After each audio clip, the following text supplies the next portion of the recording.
ಧರ್ಮಸ್ಥಳದಲ್ಲಿ ನೂರಾರು ಶವಗಳನ್ನ ಹೂತಿಟ್ಟ ಪ್ರಕರಣಕ್ಕೆ ಸಂಬಂಧಪಟ್ಟಂತೆ ಈ ಬುರುಡೆ ಷಡ್ಯಂತ್ರಿಗಳಿಗೆ ಯಾವಾಗ ಶಿಕ್ಷೆ ಅನ್ನೋ ಪ್ರಶ್ನೆ ಮೂಡ್ತಾ ಇದೆ. ಈಗಾಗಲೇ ಹೈಕೋರ್ಟ್ ಒಂದು ರೀತಿಯಾಗಿ ನಿರ್ದೇಶನವನ್ನ ಕೊಟ್ಟಿದೆ. ಆದರೂ ಕೂಡ ಎಸ್ಐಟಿ ಅಧಿಕಾರಿಗಳು ತನಿಖೆಗೆ ಮೀನಾಮೇಷವನ್ನ ಎಣಿಸ್ತಾ ಇದ್ದಾರೆ. ಹಾಗಾದ್ರೆ ಈ ಬುರುಡೆ ಗ್ಯಾಂಗ್ಗೆ ಶಿಕ್ಷೆ ಯಾವಾಗ? 22 ದಿನ ಕಳೆದರೂ ಕೂಡ ತಿಮರೋಡಿ ಗ್ಯಾಂಗ್ಗೆ ಗ್ರಿಲ್ ಏಕಿಲ್ಲ. ಎಸ್ಐಟಿ ಅಧಿಕಾರಿಗಳ ಸ್ಮಶಾನ ಮೌನದ ಹಿಂದಿನ ಸೀಕ್ರೆಟ್ ಏನು? ಷಡ್ಯಂತ್ರಿಗಳಿಗೆ ಶಿಕ್ಷೆ ಯಾವಾಗ? ರಿಪಬ್ಲಿಕ್ ಕನ್ನಡ ಮೆಗಾ ಕ್ಯಾಂಪೇನ್ ಶುರು ಮಾಡಿದೆ. ಹಾಗಾದ್ರೆ ಈ ಬುರುಡೆ ಷಡ್ಯಂತ್ರಿಗಳಿಗೆ ಯಾವಾಗ ಶಿಕ್ಷೆ? ಒಂದ್ ಕಡೆ ಹೈಕೋರ್ಟ್ ಈಗಾಗಲೇ ಡೈರೆಕ್ಷನ್ ಕೊಟ್ಟಿದೆ. ಆದ್ರೂ ಕೂಡ ಎಸ್ಐಟಿ ಅಧಿಕಾರಿಗಳು ತನಿಖೆಗೆ ಮೀನಾಮೇಷವನ್ನ ಎಣಿಸ್ತಾ ಇದ್ದಾರೆ. 22 ದಿನ ಕಳೆದರೂ ಕೂಡ ತಿಮರೋಡಿ ಗ್ಯಾಂಗ್ಗೆ ಗ್ರಿಲ್ ಮಾಡಿಲ್ಲ ಇನ್ನೂ ಕೂಡ ಎಸ್ಐಟಿ ಅಧಿಕಾರಿಗಳು. ಒಂದ್ ಕಡೆ ಇವತ್ತು ಕೂಡ ಗಿರೀಶ್ ಮಠಣ್ಣ ಒಂದು ಹೇಳಿಕೆಯನ್ನ ಕೊಟ್ಟಿದ್ರು. ಎಸ್ಐಟಿ ಅಧಿಕಾರಿ ಕೆಳ ಹಂತದ ಅಧಿಕಾರಿಗಳು ತನಿಖೆಯನ್ನು ಸರಿಯಾಗಿ ಮಾಡ್ತಾ ಇಲ್ಲ. ಒಂದ್ ಕಡೆ ಎಸ್ಐಟಿ ಟೀಮ್ ಹೊಸದಾಗಿ ರಚನೆ ಮಾಡಿ ಅಂತ ಸರ್ಕಾರಕ್ಕೆ ಆಗ್ರಹ ಕೂಡ ಮಾಡಿದ್ರು. ಮತ್ತೊಂದ್ ಕಡೆ ಈ ರೀತಿಯಾಗಿ ಬೆಳವಣಿಗೆ ನಡೀತಾ ಇದೆ. ನೋಡಿ, ಬುರುಡೆ ಗ್ಯಾಂಗ್ ವಿರುದ್ಧ ಧರ್ಮಸ್ಥಳ ಗ್ರಾಮಸ್ಥರು ಆಕ್ರೋಶವನ್ನು ಹೊರಹಾಕ್ತಾ ಇದ್ದಾರೆ. ಎಸ್ಐಟಿ ಬೇಕೆಂದು ರಚನೆ ಮಾಡಿಸಿದ್ದೇ ತಿಮರೋಡಿ ಗ್ಯಾಂಗ್. ಈಗ ಎಸ್ಐಟಿ ತನಿಖೆ ಸರಿಯಿಲ್ಲ ಅಂತ ಆರೋಪವನ್ನ ಮಾಡ್ತಾ ಇದ್ದಾರೆ. ಮಠಣ್ಣನವರ ಹೇಳಿಕೆಗೆ ಧರ್ಮಸ್ಥಳ ಗ್ರಾಮಸ್ಥರು ಒಂದು ರೀತಿಯಾಗಿ ಆಕ್ರೋಶವನ್ನು ಹೊರಹಾಕಿದ್ದಾರೆ. ಎಸ್ಐಟಿ ಪುನರಚನೆ ಆಗಬೇಕು ಅಂತ ವಿತಂಡವಾದವನ್ನ ಮಾಡ್ತಾ ಇದ್ದಾರೆ. ಬುರುಡೆ ಗ್ಯಾಂಗ್ ಅವರೇ ಎಸ್ಐಟಿ ಟೀಮ್ ಅನ್ನ ರಚನೆ ಮಾಡಿದ್ದು, ಆದ್ರೆ ಈಗ ಎಸ್ಐಟಿ ತನಿಖೆ ಸರಿಯಾಗಿ ನಡೀತಾ ಇಲ್ಲ ಅಂತ ಅವರೇ ಹೇಳ್ತಾ ಇದ್ದಾರೆ. ಮತ್ತೊಂದ್ ಕಡೆ ಎಸ್ಐಟಿ ಹೊಸ ಟೀಮ್ ಅನ್ನ ರಚನೆ ಮಾಡಿ ಅಂತ ಮಠಣ್ಣ ಕೂಡ ಆಗ್ರಹ ಮಾಡ್ತಾ ಇರೋದು. ಮಧ್ಯ ಒಂದು ತನಿಖೆ ಹಂತ ಬರ್ತಿರುವಂತೆ ತನಿಖೆ ಸರಿ ಇಲ್ಲ ಅನ್ನುವಂತ ವಾದ. ಏನ್ ಹೇಳ್ತೀರಿ ಈ ಎರಡು ವಿತಂಡವಾದಗಳ ಬಗ್ಗೆ? ಅವರ ಉದ್ದೇಶ ಏನಾಗಿರ್ಬೋದು ಅಂತ? ನನ್ನ ಮನಸ್ಸಿನಲ್ಲಿದ್ದದ್ದು ನೀವು ಹೇಳಿದ ಮಾತು. ವಾದ ಮತ್ತು ವಿತಂಡವಾದ ಅಂತ ಹೇಳುವಂಥದ್ದು ಎರಡು ವಿಷಯಗಳು. ವಾದ ಯಾರು ಮಾಡ್ತಾನೆ ಅಂತ ಹೇಳಿದ್ರೆ ಅವನಿಗೆ ನ್ಯಾಯದ ಪರ ಬಗ್ಗೆ ಗೌರವವಿದೆ, ಕಾಳಜಿ ಇದೆ, ಸತ್ಯ ಹೊರಗೆ ಬರಬೇಕು ಅಂತ ಹೇಳುವವನು ವಾದ ಮಾಡ್ತಾನೆ. ಅದು ಶ್ರೇಷ್ಠವಾದಂತಹ ನ್ಯಾಯಾಂಗ ವ್ಯವಸ್ಥೆಯಲ್ಲಿ ವಾದ ಮಾಡಿಕೊಂಡು ಹೋಗ್ತಾನೆ. ವಿತಂಡವಾದ ಯಾರು ಮಾಡ್ತಾನೆ ಅಂತ ಹೇಳಿದ್ರೆ ನನ್ನ ಮನಸ್ಸಿನ ಇಚ್ಛೆ, ನನ್ನ ಮನಸ್ಸಿನ ಕಲ್ಪನೆಗಳು ಸರಿಯಾಗಿ ಬರಲಿಲ್ಲ ಅಂತ ಹೇಳಿದ್ರೆ, ಸತ್ಯ ಹೊರಗೆ ಬರ್ತಾ ಇದೆ ಅಂತ ಹೇಳಿದ್ರೆ ಅದು ಸತ್ಯ ಅಲ್ಲ ಅಂತ ಅದನ್ನು ಮರೆಮಾಚುವಂತಹ ಒಂದು ಕಲ್ಪನಾತೀತವಾದಂತಹ ವಾದವನ್ನು ವಿತಂಡವಾದ ಅಂತ ಕರೀತಾರೆ. ಇದು ನೇರವಾಗಿ ವಿತಂಡವಾದಗಳೇ ಆಗ್ತಾ ಇರುವಂತದ್ದು. ಯಾಕೆಂತ ಹೇಳಿದ್ರೆ ಸುಪ್ರೀಂ ಕೋರ್ಟಿನಲ್ಲಿ ಪ್ರಾರಂಭದ ದಿನದಲ್ಲಿ ಅವರು ಏನು ಇದರ ಬಗ್ಗೆ ತನಿಖೆ ಆಗಬೇಕು ಅಂತ ಹೇಳಿದಾಗ ಅಲ್ಲಿ ರಿಜೆಕ್ಟ್ ಆಯಿತು. ಬಹಳ ಸೂಕ್ಷ್ಮವಾದಂತಹ ಒಂದು ತೀರ್ಮಾನವನ್ನು ಆ ಸುಪ್ರೀಂ ಕೋರ್ಟ್ ಅಲ್ಲಿ ತಗೊಂಡ್ರು.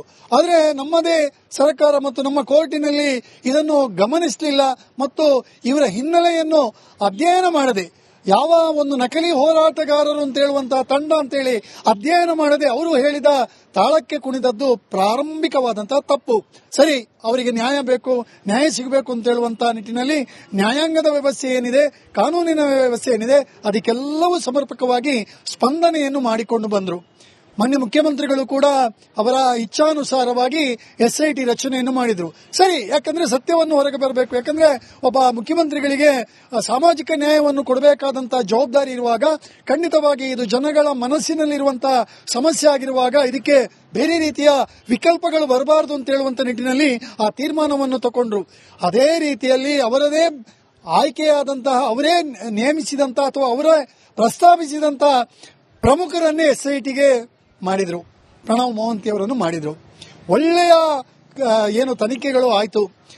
17 ಕಡೆಗೆ ಅಗಿತ ಆಯ್ತು, ಯಾವುದೂ ಸಿಗಲಿಲ್ಲ ಅಂತ ಹೇಳುವಾಗ ಇವರ ಕಾಲಿನ ಏನು ಸ್ಥೀಮಿತ ಅಥವಾ ಅಡಿ ಕಲ್ಲು ಜಾರಲಿಕ್ಕೆ ಶುರುವಾಯಿತು. ಇದು ಸುತ್ತಿ ಅವರನ್ನೇ ಸುತ್ತುತ್ತದೆ ಅಂತ ಹೇಳುವಾಗ ವಾದ ಹೋಗಿ ವಿತಂಡವಾದಕ್ಕೆ ಅವರು ಪಲಾಯನ ಮಾಡಿದ್ರು. ವಿತಂಡವಾದದಲ್ಲಿ ಏನು ಅಂತ ಹೇಳಿದ್ರೆ ಎದುರಿನವನು, ಎದುರಿನ ವ್ಯಕ್ತಿತ್ವ, ಅವನು ಹಾಕಿದ ಬಟ್ಟೆ, ಅವನ ವಸ್ತ್ರ ವಿನ್ಯಾಸ, ಅವನ ಮಾತುಗಳು ಎಲ್ಲವೂ ಸರಿ ಇಲ್ಲ ಅಂತ ಹೇಳುವಂತ ಕಲ್ಪನಾತೀತವಾದಂತ ಕಪೋಲಕಲ್ಪಿತವಾದಂತಹ ಮಾತುಗಳನ್ನು ಹೇಳುವ ಮೂಲಕ ಇಡೀ ಸರ್ಕಾರವನ್ನು ಅಲಗಿಸುವಂತ ಒಂದು ಷಡ್ಯಂತ್ರ ಮಾಡ್ತಾ ಇದ್ದಾರೆ. ಮಾನ್ಯ ಮುಖ್ಯಮಂತ್ರಿಗಳಲ್ಲಿ ಒಂದು ವಿನಂತಿ, ಈ ರೀತಿಯ ಷಡ್ಯಂತ್ರಕ್ಕೆ ನೀವು ಯಾವುದೇ ಬೆಲೆಯನ್ನು ಕೊಡಬಾರದು. ಯಾಕಂತ ಹೇಳಿದ್ರೆ ಇದು ಜನರ ಭಕ್ತರ ಭಾವನೆಗಳಿಗೆ ಆದಂತಹ ಘಾಸಿ. ಇದು ದೊಡ್ಡ ಅಪವಾದ, ಆರೋಪ. ಯಾಕಂತ ಹೇಳಿದ್ರೆ ಈ ಗ್ಯಾಂಗ್ಗಳು ಜನರ ಭಾವನೆಗಳನ್ನು ಘಾಸಿ ಮಾಡಿದ್ದಾರೆ. ಕ್ಷೇತ್ರದ ಮೇಲಿರುವಂತಹ ಭಾವನೆಗಳಿಗೆ ಘಾಸಿಯಾಗಿದೆ. ಒಂದು ಸಾತ್ವಿಕ ವ್ಯಕ್ತಿತ್ವದ ಬಗ್ಗೆ ಇರುವಂತಹ ಭಾವನೆಗಳು ಘಾಸಿಯಾಗಿದೆ. ಇದು ಧರ್ಮಸ್ಥಳದ ಭಕ್ತರು ಹೇಳ್ತಾ ಇರುವಂತಹ ಮಾತು. ಕ್ಯಾಮರಾ ಪರ್ಸನ್ ದಿವಾಕರ್ ಪದ್ಮುಂಜ ಜೊತೆ ದಿನೇಶ್ ಕಾಶಿಪಟ್ನ, ರಿಪಬ್ಲಿಕ್ ಕನ್ನಡ, ಧರ್ಮಸ್ಥಳ. ಧರ್ಮಸ್ಥಳದಲ್ಲಿ ನೂರಾರು ಶವಗಳನ್ನ ಹೂತಿಟ್ಟ ಪ್ರಕರಣಕ್ಕೆ ಸಂಬಂಧಪಟ್ಟಂತೆ ಈ ಬುರುಡೆ ಷಡ್ಯಂತ್ರಿಗಳಿಗೆ ಯಾವಾಗ ಶಿಕ್ಷೆ ಅನ್ನೋ ಪ್ರಶ್ನೆ ಮೂಡ್ತಾ ಇದೆ. ಈಗಾಗಲೇ ಹೈಕೋರ್ಟ್ ಒಂದು ರೀತಿಯಾಗಿ ನಿರ್ದೇಶನವನ್ನ ಕೊಟ್ಟಿದೆ. ಆದರೂ ಕೂಡ ಎಸ್ಐಟಿ ಅಧಿಕಾರಿಗಳು ತನಿಖೆಗೆ ಮೀನಾಮೇಷವನ್ನ ಎಣಿಸ್ತಾ ಇದ್ದಾರೆ. ಹಾಗಾದ್ರೆ ಈ ಬುರುಡೆ ಗ್ಯಾಂಗ್ಗೆ ಶಿಕ್ಷೆ ಯಾವಾಗ? 22 ದಿನ ಕಳೆದರೂ ಕೂಡ ತಿಮರೋಡಿ ಗ್ಯಾಂಗ್ಗೆ ಗ್ರಿಲ್ ಏಕಿಲ್ಲ. ಎಸ್ಐಟಿ ಅಧಿಕಾರಿಗಳ ಸ್ಮಶಾನ ಮೌನದ ಹಿಂದಿನ ಸೀಕ್ರೆಟ್ ಏನು? ಷಡ್ಯಂತ್ರಿಗಳಿಗೆ ಶಿಕ್ಷೆ ಯಾವಾಗ? ರಿಪಬ್ಲಿಕ್ ಕನ್ನಡ ಮೆಗಾ ಕ್ಯಾಂಪೇನ್ ಶುರು ಮಾಡಿದೆ. ಹಾಗಾದ್ರೆ ಈ ಬುರುಡೆ ಷಡ್ಯಂತ್ರಿಗಳಿಗೆ ಯಾವಾಗ ಶಿಕ್ಷೆ? ಒಂದ್ ಕಡೆ ಹೈಕೋರ್ಟ್ ಈಗಾಗಲೇ ಡೈರೆಕ್ಷನ್ ಕೊಟ್ಟಿದೆ. ಆದ್ರೂ ಕೂಡ ಎಸ್ಐಟಿ ಅಧಿಕಾರಿಗಳು ತನಿಖೆಗೆ ಮೀನಾಮೇಷವನ್ನ ಎಣಿಸ್ತಾ ಇದ್ದಾರೆ. 22 ದಿನ ಕಳೆದರೂ ಕೂಡ ತಿಮರೋಡಿ ಗ್ಯಾಂಗ್ಗೆ ಡ್ರಿಲ್ ಮಾಡಿಲ್ಲ ಇನ್ನೂ ಕೂಡ ಎಸ್ಐಟಿ ಅಧಿಕಾರಿಗಳು. ಒಂದ್ ಕಡೆ ಇವತ್ತು ಕೂಡ ಗಿರೀಶ್ ಮಟ್ಟಣ್ಣ ಒಂದು ಹೇಳಿಕೆಯನ್ನ ಕೊಟ್ಟಿದ್ರು. ಎಸ್ಐಟಿ ಅಧಿಕಾರಿ ಕೆಳ ಹಂತದ ಅಧಿಕಾರಿಗಳು ತನಿಖೆಯನ್ನು ಸರಿಯಾಗಿ ಮಾಡ್ತಾ ಇಲ್ಲ. ಒಂದ್ ಕಡೆ ಎಸ್ಐಟಿ ಟೀಮ್ ಹೊಸದಾಗಿ ರಚನೆ ಮಾಡಿ ಅಂತ ಸರ್ಕಾರಕ್ಕೆ ಆಗ್ರಹ ಕೂಡ ಮಾಡಿದ್ರು. ಮತ್ತೊಂದ್ ಕಡೆ ಈ ರೀತಿಯಾಗಿ ಬೆಳವಣಿಗೆ ನಡೀತಾ ಇದೆ. ನೋಡಿ, ಬುರುಡೆ ಗ್ಯಾಂಗ್ ವಿರುದ್ಧ ಧರ್ಮಸ್ಥಳ ಗ್ರಾಮಸ್ಥರು ಆಕ್ರೋಶವನ್ನು ಹೊರಹಾಕ್ತಾ ಇದ್ದಾರೆ. ಎಸ್ಐಟಿ ಬೇಕೆಂದು ರಚನೆ ಮಾಡಿಸಿದ್ದೇ ತಿಮರೋಡಿ ಗ್ಯಾಂಗ್. ಈಗ ಎಸ್ಐಟಿ ತನಿಖೆ ಸರಿಯಿಲ್ಲ ಅಂತ ಆರೋಪವನ್ನ ಮಾಡ್ತಾ ಇದ್ದಾರೆ. ಮಟ್ಟಣ್ಣನವರ ಹೇಳಿಕೆಗೆ ಧರ್ಮಸ್ಥಳ ಗ್ರಾಮಸ್ಥರು ಒಂದು ರೀತಿಯಾಗಿ ಆಕ್ರೋಶವನ್ನು ಹೊರಹಾಕಿದ್ದಾರೆ. ಎಸ್ಐಟಿ ಪುನರಚನೆ ಆಗಬೇಕು ಅಂತ ವಿತಂಡವಾದವನ್ನ ಮಾಡ್ತಾ ಇದ್ದಾರೆ. ಬುರುಡೆ ಗ್ಯಾಂಗ್ ಅವರೇ ಎಸ್ಐಟಿ ಟೀಮ್ ಅನ್ನ ರಚನೆ ಮಾಡಿದ್ದು, ಆದ್ರೆ ಈಗ ಎಸ್ಐಟಿ ತನಿಖೆ ಸರಿಯಾಗಿ ನಡೀತಾ ಇಲ್ಲ ಅಂತ ಅವರೇ ಹೇಳ್ತಾ ಇದ್ದಾರೆ. ಮತ್ತೊಂದ್ ಕಡೆ ಎಸ್ಐಟಿ ಹೊಸ ಟೀಮ್ ಅನ್ನ ರಚನೆ ಮಾಡಿ ಅಂತ ಮಟ್ಟಣ್ಣ ಕೂಡ ಆಗ್ರಹ ಮಾಡ್ತಾ ಇರೋದು. ಮಧ್ಯ ಒಂದು ತನಿಖೆ ಹಂತ ಬರ್ತಿರುವಂತೆ ತನಿಖೆ ಸರಿ ಇಲ್ಲ ಅನ್ನುವಂತ ವಾದ. ಏನ್ ಹೇಳ್ತೀರಿ ಈ ಎರಡು ವಿತಂಡವಾದಗಳ ಬಗ್ಗೆ? ಅವರ ಉದ್ದೇಶ ಏನಾಗಿರ್ಬೋದು ಅಂತ? ನನ್ನ ಮನಸ್ಸಿನಲ್ಲಿದ್ದದ್ದು ನೀವು ಹೇಳಿದ ಮಾತು. ವಾದ ಮತ್ತು ವಿತಂಡವಾದ ಅಂತ ಹೇಳುವಂಥದ್ದು ಎರಡು ವಿಷಯಗಳು. ವಾದ ಯಾರು ಮಾಡ್ತಾನೆ ಅಂತ ಹೇಳಿದ್ರೆ ಅವನಿಗೆ ನ್ಯಾಯದ ಪರವಾಗಿ ಗೌರವವಿದೆ, ಕಾಳಜಿ ಇದೆ, ಸತ್ಯ ಹೊರಗೆ ಬರಬೇಕು ಅಂತ ಹೇಳುವವನು ವಾದ ಮಾಡ್ತಾನೆ. ಅದು ಶ್ರೇಷ್ಠವಾದಂತಹ ನ್ಯಾಯಾಂಗ ವ್ಯವಸ್ಥೆಯಲ್ಲಿ ವಾದ ಮಾಡಿಕೊಂಡು ಹೋಗ್ತಾನೆ.